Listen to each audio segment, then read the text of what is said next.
Vamos a pasar a la parte de la participación del doctor Oscar López desde Caracas, Venezuela. Nosotros habíamos dedicado esta novena jornada a la trayectoria profesional del doctor Oscar López y efectivamente lo habíamos invitado para que estuviese aquí presente y nos hablase del riesgo sísmico de Caracas, que en aquel momento yo lo estimaba importante, como efectivamente lo acabamos de verificar. Entonces, esa presentación de él ya no va a ser sobre el riesgo sísmico de Caracas, sino más bien sobre el efecto de los terremotos en la zona. El profesor López es un referente fundamental en la ingeniería sismoresistente de Venezuela y América Latina. Es pionero en el análisis de respuesta sísmica de edificaciones y en el desarrollo de las normas. Ha dirigido múltiples proyectos de investigación para mitigación de riesgos en el país, en el país propio, y se ha dedicado también a la reducción de riesgos en edificaciones educacionales. Es ingeniero civil de la Universidad Central de Venezuela desde el año 1971, Master in Science en 1974 y Doctor in Philosophy en 1978 de la Universidad de California en Berkeley. Su trayectoria profesional no solo la mide en sus títulos, sino que ha dejado huella en formación de múltiples generaciones de profesionales y por contribuciones para mejorar la sociedad. Muchos de nosotros hemos estudiado con el doctor Oscar López. En su ejercicio profesional docente, el profesor López, en el Instituto de Materiales y Modelos Estructurales, el INME, es adscrito a la Facultad de Ingeniería de la Universidad Central de Venezuela desde 1978. Ha sido profesor de pregrado en Introducción a la Ingeniería Sismoresistente y profesor de posgrado en Dinámica de Estructuras e Ingeniería Sismoresistente. Su trabajo académico, protagonista de la historia reciente del INME, ha sido director del INME del 93 al 98, coordinador del Comité Académico de Posgrado de Ingeniería Estructural e Ingeniería Sismoresistente, director de la revista El Boletín del INME. En lo que respecta a su ejercicio profesional, ha sido asesor de Ingeniería Estructural y Sismoresistente en muchas instituciones en Venezuela, en Ecuador, Dominicana, Estados Unidos, etc. Fue también colaborador del FUNVISIS, la Fundación Venezolana de Investigaciones Sismológicas, de PDVSA, del Instituto Tecnológico Venezolano del Petróleo y de la Electrificación Caroní. Su trabajo de investigación siempre ha estado orientado a conectar la ciencia y su aplicación práctica. Sus contribuciones en el campo de la dinámica de estructuras, el análisis de riesgo sísmico y la vulnerabilidad de edificaciones no solo han nutrido la literatura científica nacional, sino que han servido de cimiento para la actualización de las diversas normas técnicas. Es autor de más de 70 artículos publicados en diferentes revistas nacionales e internacionales, 110 trabajos publicados en congresos, más de 15 capítulos en libros y también ha sido premiado por la Academia Nacional de Ciencia e Ingeniería y el Hábitat de Venezuela. También ha participado en diferentes comités técnicos para la elaboración de normas venezolanas y en el área de la construcción. Recientemente fue coordinador del grupo de trabajo que elaboró la norma sísmica venezolana, la 1757, que está vigente. La brillante vida productiva, académica y profesional del profesor López ha sido reconocida y premiada en diferentes instituciones. Cabe mencionar el Premio Nacional del Ministerio de Ciencia y Tecnología al mejor trabajo científico y tecnológico y la innovación de investigación tecnológica en los años 98, 2002, 2005 y 2009. Premio anual al mejor trabajo de investigación de la Facultad de Ingeniería en la Universidad Central de Venezuela en el año 97, 96, 2002, 2008 y 2011. Ganador de la beca Fulbright para investigación en la Universidad de California en el 98-99, el Premio Bienal en Tecnología de la Asociación de Profesores de la Universidad Central de Venezuela en el 2002 y el Premio Anual Francisco de Venanzi a la trayectoria universitaria por su 21 edición en el año 2009. El profesor López ocupa desde el año 2008 el sillón 25 como miembro número de la Academia Nacional de Ingeniería y del Hábitat de Venezuela. Para nosotros es un honor presentarlo ahora y oír su disertación. Lamentamos mucho lo que pasó en Venezuela y que no haya podido estar presente con nosotros, pero en el futuro cercano lo tendremos aquí en algún otro tipo de evento que logremos elaborar. Gracias.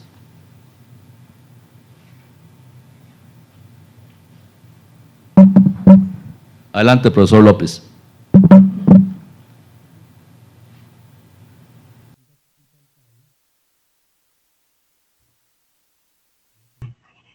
Espero que en este momento se esté viendo la pantalla. Bueno, un saludo muy cordial a todos los amigos de Costa Rica y los amigos de otros países que reconozco que están allá. Considero que mi contribución al tema es modesta, pero agradezco humildemente pues ese reconocimiento y en particular mi agradecimiento con el profesor Miguel Cruz, con quien he tenido el privilegio de trabajar unos cuantos años. De hecho, uno de los trabajos que publicamos en conjunto sobre los modos superiores y sus efectos es citado continuamente por el ACE7 en sus documentos que abordan esta temática. El tema que vamos a tocar lo hemos titulado Notas sobre el terremoto de Venezuela del 2026. Y lo que voy a presentar acá ha sido desarrollado conjuntamente con los profesores e investigadores Gustavo Coronel, Romer Rojas, José Rengel, Valentina Páez, Alfredo Urich, Luis Hernández, Ani Villegas, Trino Balova, Rafael González y Elizabeth Raven, bajo el impulso de la Comisión Presidencial que se constituyó a raíz del terremoto y la coordinación del profesor Francisco Garcés. El terremoto ocurre en las fallas que son la frontera entre la placa del Caribe y la placa suramericana. Es el terremoto más grande en los últimos 126 años. Hacía más de un siglo que no teníamos un terremoto de este tamaño. En el 1900 tuvo magnitud 7,7, pero estaba lo suficientemente lejos de la ciudad, de las poblaciones, para no causar mayores daños. El bien conocido terremoto del año 67 tuvo una magnitud moderada. Con base a la información sismológica, tenemos información entonces del plano de falla. Sabemos que la ruptura en la longitud de ese plano era de unos 250 kilómetros, con un ancho de entre 30 y 40 kilómetros, con un ángulo de ese plano con respecto al vertical de alrededor de 75 grados, obusamiento. El foco está del evento mayor, el evento de 7,5 está a 10 kilómetros, y como consecuencia de la ruptura, el desplazamiento tectónico entre ambos bloques oscila entre algunos pocos centímetros hasta 3 metros. Eso es variable, depende pues de dónde estemos en esa longitud de unos 250 kilómetros. La información sismológica por parte de Fumbisis nos dice que fueron dos eventos de magnitud 7,2 y unos 38 segundos después el evento de magnitud mayor 7,5 a unos 200 kilómetros de Caracas. También muestra esta figura las réplicas durante un mes después del evento principal. Esas réplicas entonces se concentran más en los poblados que están en el estado de La Guaira. Esta información varía según la fuente de información. Según los alemanes, el GFZ, hay dos epicentros, uno en el occidente de 7,3, pero el mayor lo colocan con magnitud 7,4 frente a las poblaciones más afectadas. Y aquí es el momento de destacar que la ubicación del epicentro no es lo más importante para efectos de la severidad del movimiento vibratorio. Esta severidad, esta amplitud de las vibraciones depende principalmente de la distancia del sitio al plano de ruptura. Ese es el parámetro principal. Los epicentros pueden estar en un lado o en otro lado, pero es la distancia a la ruptura la que nos interesa para cuantificar los movimientos vibratorios.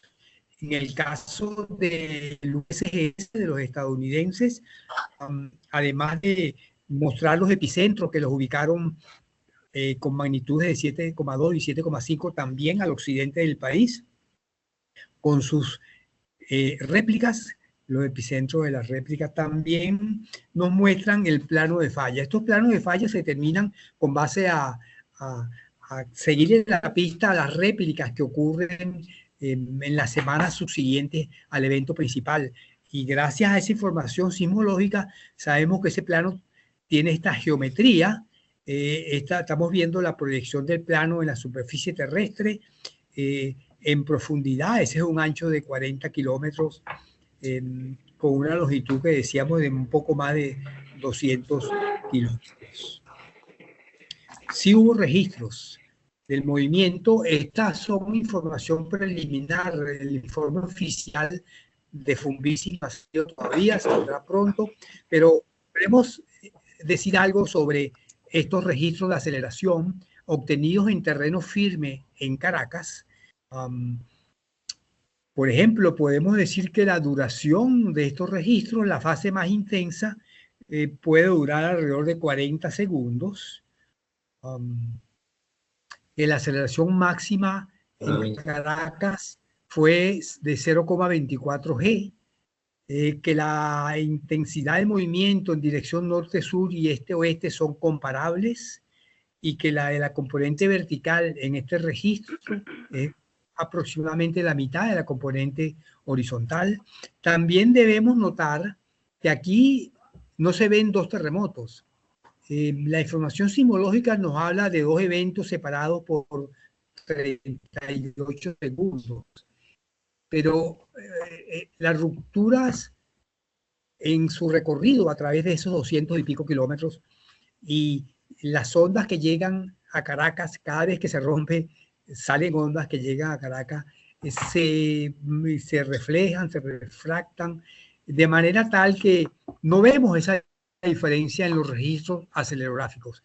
Esa diferencia de terremotos se ve en los registros sismológicos, pero no lo vemos aquí en los acelerogramas. Los espectros de estas componentes se indican a mano derecha. Notamos dos picos en los espectros de las componentes horizontales a frecuencias altas, periodos relativamente pequeños, periodos de 0,03 segundos correspondiente a edificios de piso, o de 0,3 segundos que puede ser edificios de 3 a 4 pisos. Los picos aparecen en las dos componentes horizontales, no aparecen en la componente vertical. La norma venezolana para Caracas, para edificaciones comunes, establece un espectro para el diseño con cerca de 475 años de periodo de retorno que cubre bastante bien el espectro registrado en Caracas, con la excepción de este pico para periodos muy cortos. O sea que pudiéramos argumentar que el evento ocurrido en Caracas reproduce o es reproducido razonablemente bien por la norma de diseño para edificaciones comunes. Esto no ocurrió así en el caso de los poblados que están en la costa de Venezuela, a unos 15 kilómetros de Caracas.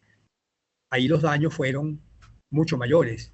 Y una de las razones que podemos explicar esta concentración de daños en estos poblados tiene que ver con que estaban básicamente arriba o al lado del plano de falla. Por registro que se están obteniendo desde la década de los 70, sabemos que cerca de la falla hay fenómenos de pulsos de aceleraciones de gran duración que se traducen en grandes velocidades del terreno, que a su vez se traducen en daños importantes en las estructuras, en las construcciones. También denominado efecto de directividad, porque la ruptura propaga de la izquierda a la derecha hacia los poblados, y es esta propagación que los sismólogos especializados en esta mecánica del continuo no lineal han demostrado que produce esa amplificación de velocidad, aceleraciones, duración de aceleraciones, amplificación de la velocidad cuando se está muy cercano a la falla, y agreguemos que ese efecto es especialmente marcado en la dirección normal a la falla. De tal manera que si este plano de falla corre y la ruptura corre en dirección del oeste hacia el este, esperamos que esa amplificación y esos pulsos de gran duración ocurran en la dirección norte-sur. Y eso es lo que nos dice tanto las mediciones de acelerográfica de las últimas décadas como los trabajos teóricos sismológicos. Veamos un ejemplo. A la izquierda tenemos un registro muy conocido, obtenido lejos, es decir, a 8 kilómetros del sitio de ruptura. Aquí no se aprecia un pulso, es un acelerograma sin pulso, la aceleración es 0.30 G, la velocidad es alrededor de 20 centímetros por segundo. Lo comparamos con el siguiente, que es un registro obtenido a 1 kilómetro de la ruptura, que sí muestra esta gran duración en este pulso de aceleración, que se traduce en una elevada velocidad de cerca de 90 a 100 centímetros por segundo, 4 veces mayor que la velocidad que tiene el registro clásico a la izquierda del centro, aun cuando las aceleraciones son similares. A la derecha tenemos un tercer movimiento vibratorio, pero desarrollado sintéticamente para estudiar los efectos de estos pulsos. Vemos de nuevo una aceleración comparable con los otros dos, pero de nuevo una amplificación en la velocidad, una velocidad del orden de cercana a los 80, 100 centímetros por segundo, producto de que este pulso de aceleración tiene una gran duración. ¿Cuál es el efecto de estos tres movimientos sísmicos? Uno lejano a la falla, los otros dos muy cercanos a la falla. ¿Cuál es su incidencia en la respuesta sísmica? Lo vemos en la figura de la derecha. Vamos a mostrar la demanda de utilidad como una medida del daño contra el periodo de vibración. Tenemos entonces tres curvas, cada una de ellas representa la respuesta ante uno de estos tres eventos. En la curva de más abajo es la respuesta ante el movimiento vibratorio sin pulso, lejanos de la falla, y las dos de arriba representan la respuesta ante el movimiento cerca de la fuente, cerca de la falla. Para un segundo, por ejemplo, un edificio de unos 10 pisos, notamos cómo la respuesta máxima o la demanda de utilidad, cuando se ven los acelerogramas cerca de la fuente, es 4 veces mayor que la demanda de utilidad, la demanda de daño, correspondiente al movimiento vibratorio que está lejos de la fuente. Esta simulación que hemos visto acá comprueba los daños observados en otras ocasiones en construcciones cercanas a la ruptura, y verifica precisamente que los registros cerca de la fuente pueden ocasionar más daño cuando el movimiento está lejos de la fuente. En el caso de la Playa Grande, esta población que está cerca del mar, los efectos fueron catastróficos. Esta es una fotografía antes y una fotografía después. Vemos cómo los edificios y las casas fueron afectadas. Notamos Debo decir que esta urbanización Playa Grande está en un acantilado, en una planicie, a unos 60 metros de altura, o sea que um, efectos topográficos. Vamos a ponerle así. Inmediatamente el terremoto se desarrolló un protocolo de evaluación y reparación de daños. Se cumplió la fase 1 de inspección rápida de las construcciones, la cual condujo a asignar etiquetas verdes, quiere decir que la construcción es habitable, amarilla es habitable pero con restricción, y roja no es habitable y debe ser desalojadas. Ese instrumento de inspección rápida fue desarrollado hace un par de años por el grupo que estamos haciendo esta presentación. En esta fase ya está muy avanzada. Ahora mostraremos resultados. La siguiente fase es la de evaluación detallada de construcciones, la cual lleva a la toma de decisiones si es necesario demoler o si puede ser recuperable. Y eso nos pasaría a la fase 3 de reparación, reforzamiento, y cada una de estas actividades dentro de esta fase va acompañada de manuales explicativos, así como de talleres de formación a ingenieros y a empresas para entrenarlos en lo que no estamos acostumbrados, porque en Venezuela los terremotos ocurren muy de vez en cuando. Ya decíamos que hacía más de un siglo no ocurría un gran terremoto y estamos desarrollando en el camino esta experiencia. El instrumento para la evaluación rápida de daños está el formato físico a la izquierda, pero el formato que hemos utilizado es una aplicación móvil indicada a mano derecha en sus dos versiones para sistemas operativos Android, para sistemas Apple. Se han formado unos cuantos miles de inspectores, cerca de un poquito más de 3.000 inspectores y otro par de miles como asistentes a inspectores. Se han completado, voy a mover este icono para que me está molestando y no me deja leer. Bueno, se han completado 28.889 inspecciones, el corte hasta el día del 23 de julio, de los cuales aproximadamente un 5% corresponde a edificaciones colapsadas total o parcialmente, un 10% son edificaciones que se dan no etiqueta, no pueden ser habitadas hasta que sean reparadas o reforzadas.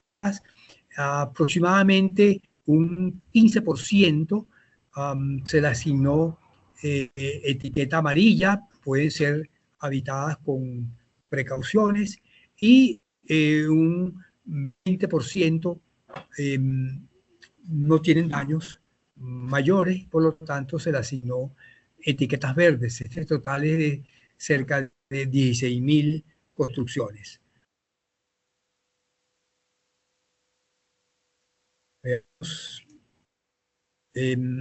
Este es el lugar donde se han hecho las inspecciones con sus etiquetas, con sus colores. En Caracas, con poblaciones eh,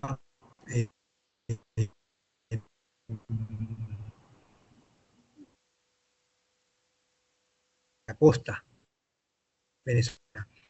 El número de colapsos, con base a esta información,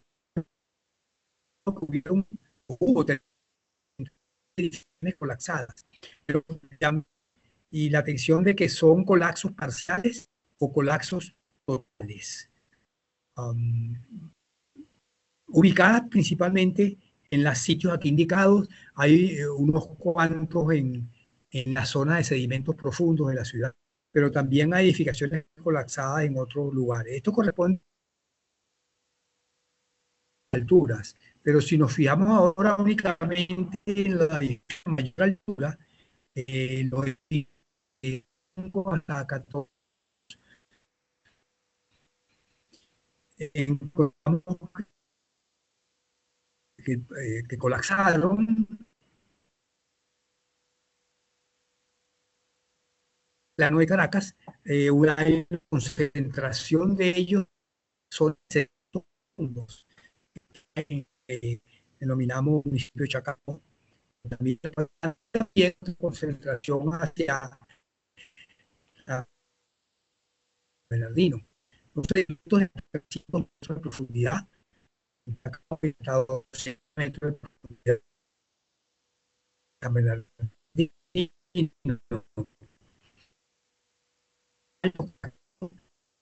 Al sector privado, el sector público, por ejemplo, Ciudad China,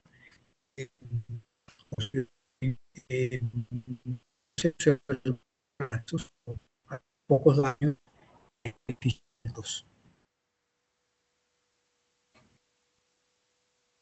La situación en La Guaira fue de mayor del 20 de julio, es de 955 edificios, ya sea total o colapsados, concentrados en el municipio de Caballeda. Uno de los factores influyentes puede ser la profundidad de 400 metros de los sedimentos. También hay una concentración hacia el oeste en las poblaciones de Catialamar y Playa Grande. De nuevo tenemos aquí material suave, pero ahora sobre una meseta hay un acantilado de 50 metros que posiblemente ocasionó efectos topográficos. Todo eso es parte de la evaluación que ahora se está iniciando. ¿Por qué tantos edificios colapsados en La Guaira? ¿Cuáles son esos factores más influyentes?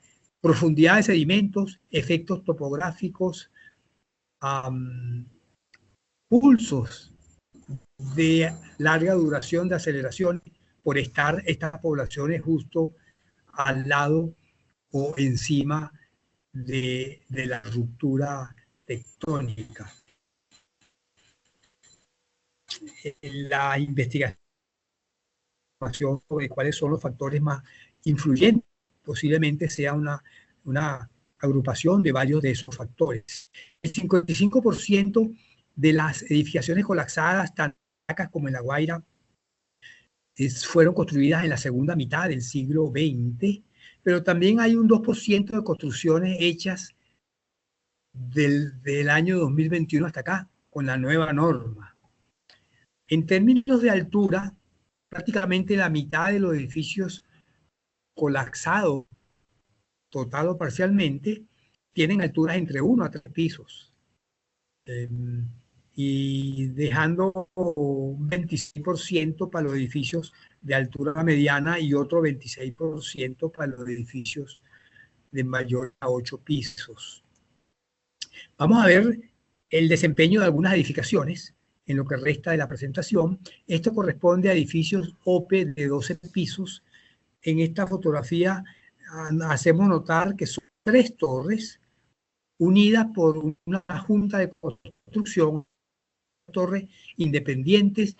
Cada una de ellas tiene 20 columnas. Se identifican porque en la planta del techo tienen un arco, un semiarco. A la izquierda vemos ahora edificios similares, pero con dos arcos.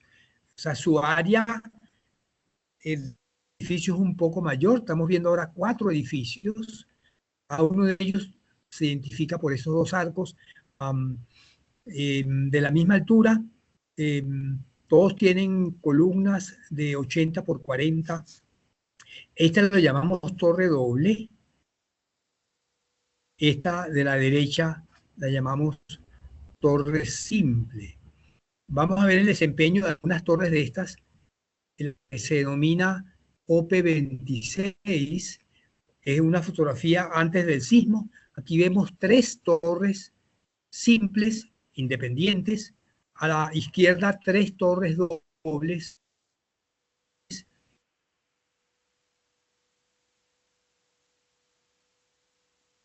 Las 3 torres simples permanecen de pie. Otra fotografía de poco más arriba nos muestra que las 3 torres colapsaron en la misma dirección y en el mismo sentido. En este caso es hacia el oeste. Y llama la atención también que colapsaron en la dirección dirección débil de la columna, mientras que los edificios no colapsaron en esa dirección oeste tenían su dirección más fuerte en la columna, la dirección de 80 centímetros de columna, mientras que los colapsados lo hace la dirección de los 40 centímetros de columna. Otro aspecto a investigar dentro de las muchísimas temas a estudiar es que colapsaron las torres dobles. Las torres simples no colapsó ninguna. Estos son 4 edificios ahora del sector privado de una urbanización que está dentro del municipio donde ocurrieron la mayor cantidad de daños. En los corales vemos desde arriba los 4 edificios, sus respectivas piscinas, y vamos a ver esos 4 edificios en la siguiente imagen. Las piscinas nos permiten conectar los edificios colapsados con los edificios en su formato original, y notamos que todos los edificios en la misma sentido, todos hacia el norte. Veo que está curioso, porque esto habla de pórticos de concreto armado, pero diseñados por diferentes oficinas, no necesariamente la misma oficina, y geometría distinta. Esto, los videos que se han obtenido que registran el derrumbe de estos edificios apuntan a la presencia de pulsos que condujeron al desplome en muy poco tiempo. Hay muchos videos que ustedes probablemente habrán visto, donde se nota cómo los pulsos que tumban a las personas simultáneamente tumban a algunos edificios. Este otro sistema constructivo del cual hay cientos en esta meseta en Playa Grande, meseta que tiene un talud de 50 metros cuasi vertical. Vamos a ver cómo el edificio de la izquierda colapsa, el edificio no colapsa en este video, y aquí podemos ver eventos sísmicos separados por unos segundos de quietud. Vamos a poner.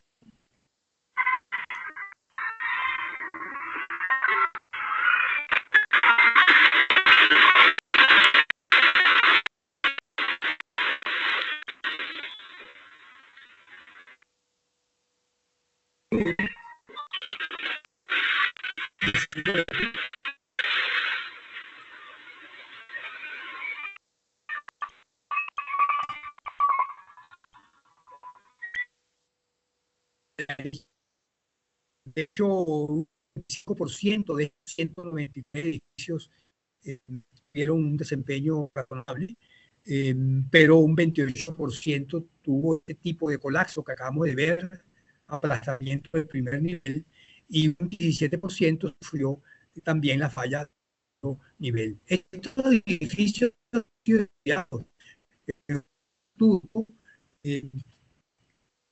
que consisten en estructuras constituidas por elementos livianos de acero con arrozamientos diagonales y cubiertas con paneles de madera o ferrocemento o concreto proyectado con una malla interior.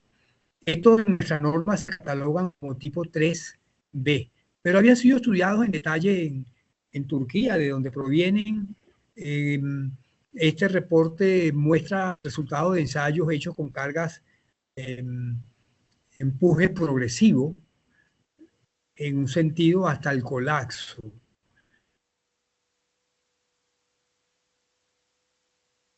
Otro edificio en un sector exclusivo de Caracas, en la zona de sedimentos profundos. Estos dos edificios habían sido reportados En el año 75 ambos se dañaron en ese terremoto. Fue reforzado el de la izquierda, Petunia 1, con engrosamiento de la columna de concreto armado, pórticos, y el de la derecha, también de pórticos de concreto armado, fue reforzado colocando muros estructurales en los primeros niveles, además de también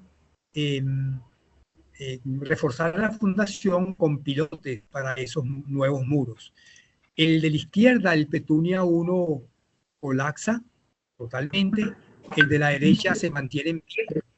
Y de nuevo surgen las preguntas. ¿Por qué un edificio reforzado para resistir colapsa? ¿Por qué otro reforzado con muros no colapsó? ¿Cuál es el rol que juega el hecho de que esté en zona de sedimento? Me gusta que estamos estudiando, y hay mucha gente estudiando temas, no solo en nuestro país. El último edificio que tenemos aquí de ejemplo es este también, que fue un edificio realizado en el año 2001 en la zona de mayor severidad de movimiento, en la zona de La Guaira.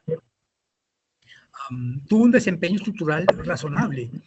Fue reforzado engrosando las columnas de concreto armado.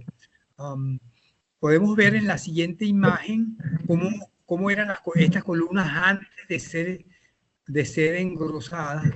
Vemos las columnas al fondo que sostienen las cargas gravitatorias y que es el tamaño que tenían estas otras antes de ser aumentado sus dimensiones.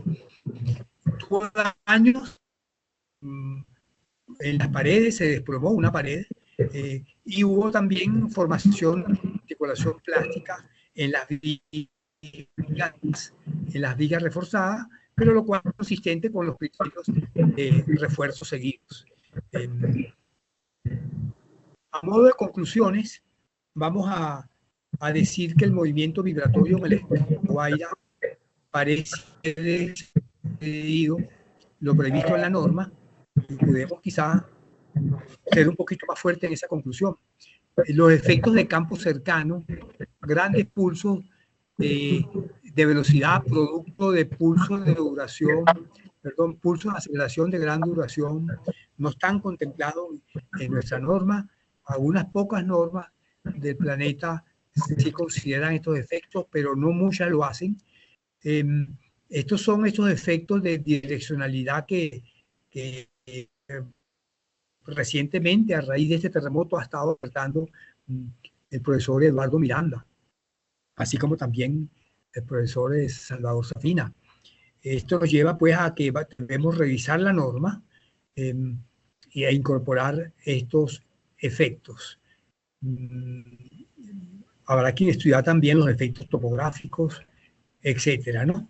Para poder entender la razón. Es necesario completar la microzonificación del estado de La Guaira. Hay una parte importante hecha, pero el resultado final no se tiene todavía, que son los espectros para cada microzona.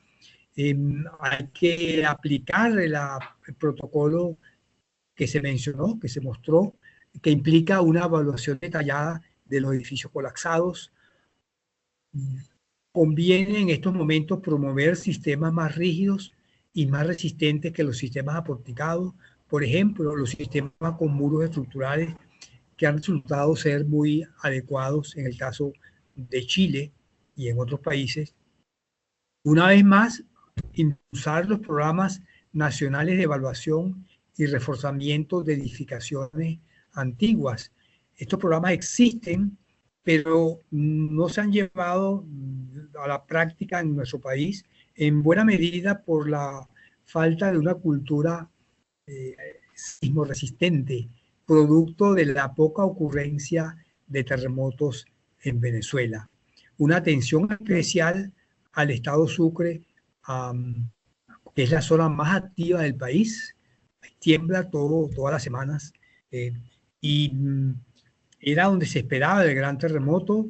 No fue así, pero vamos a trabajar entonces reforzando escuelas y hospitales, comenzando por ahí en la zona del estado Sucre. Un agradecimiento especial al profesor Eduardo Miranda y a su equipo internacional que estuvieron de visita en Venezuela inmediatamente después del terremoto. Esa interacción con ellos fue muy beneficiosa para nosotros. Ese llamado de atención sobre la presencia de pulsos de velocidad en los movimientos cercanos a la falla ha sido importante. En ese equipo del profesor Miranda hay varias nacionalidades, 4 nacionalidades provenientes de 3 universidades: la Universidad de Stanford, la Universidad de Barranquilla, ¿no?, del Norte, y la Universidad de Chile. Gracias por su atención.